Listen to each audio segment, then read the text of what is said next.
Something I quite find fascinating is the way Russia is portrayed to us. Apparently President Putin has made a speech and Croatian TV have released it, and I'm told it's on YouTube, but it's in Croatian, so I've no idea where it is. But there's been a translation put up, and I think due to the fact that we have politicians who seem to be keen to risk our lives at the behest of fighting for Keir Starmer, should there be further developments, I think we ought to know what he's saying, don't you?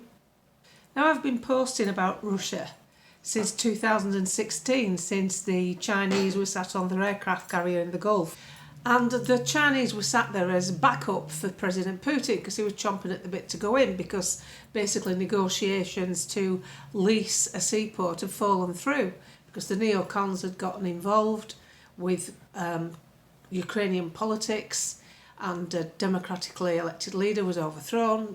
Went on from there, it's been going on a while.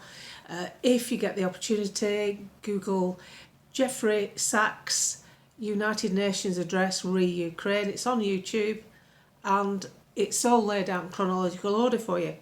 But because these politicians are now jockeying on a war footing because they want an excuse to spend money with the industrial complex, the military industrial complex, I always think we should know our enemy. And back in the day, I started dealing with a Russian professor, and he's a really nice guy, and speaks about 5 languages. Like, he learns a language when he's got nothing to do. You know, like I'd watch telly, he learns language. And he said, why would we need Europe? We have the most habitable land in the world. This is what the professor said. He said, we don't want any more people because you have to feed them. And we certainly don't want the people of Europe, because Europe has become unruly. Now, it's got worse in Europe. Think of the immigration. Why would President Putin want to invade a land where it hasn't got the resources? Because let's face it, Europe buys the resources from Russia. It wanted to buy Russian gas. Ironically, Britain still buys Russian gas, but we buy it through proxy countries, so it's not just as obvious to the people who wants to go and die in a war.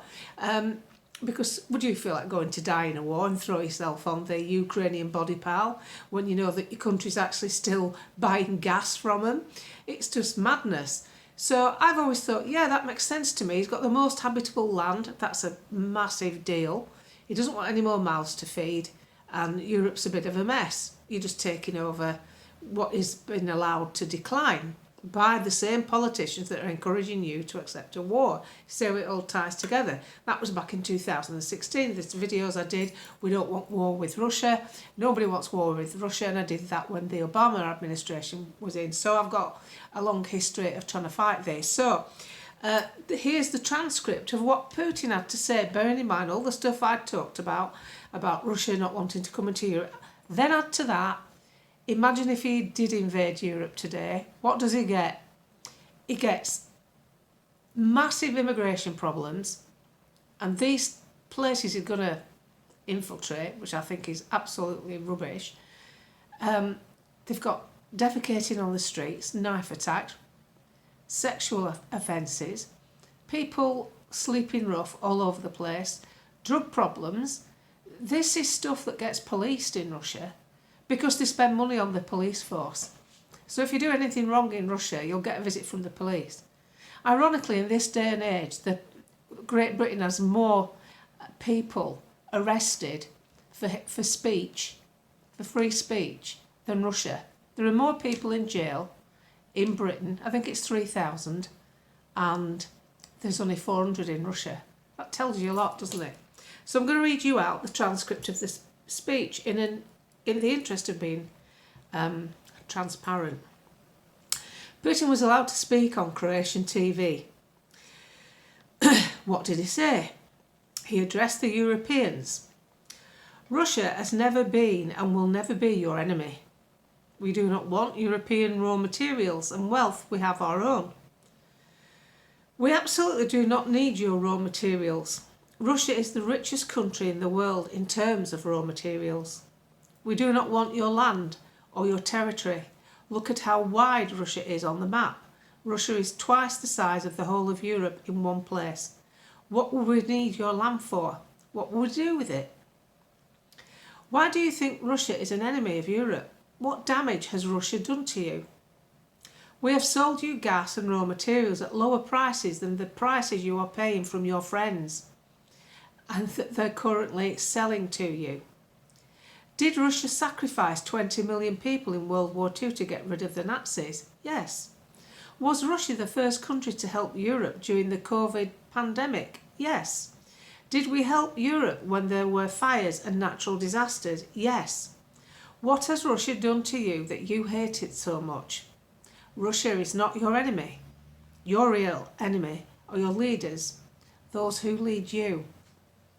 That's pretty poignant stuff, isn't it, when you think of all the things chronologically logged that Russia have actually aligned themselves with.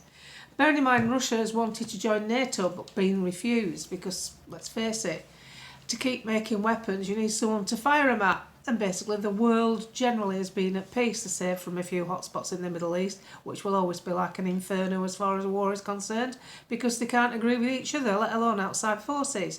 So that will bubble on indefinitely. But I just thought you ought to know that about Russia, because I think it will strike a chord with many people. So imagine, there you are, you've gone through all your fighting, you've lost all your men, you've used all your weapons, and you get Europe. What have you got? Look at what we're trying to fight in our own country. Look at how it is in your city centres, your ghettos, your homeless, your knife crimes, the pickpocketing, the shoplifting that goes ignored.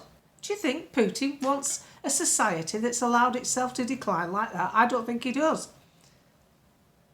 If you call me a Putin apologist, that's fine. It's not my fault that you can't process common sense.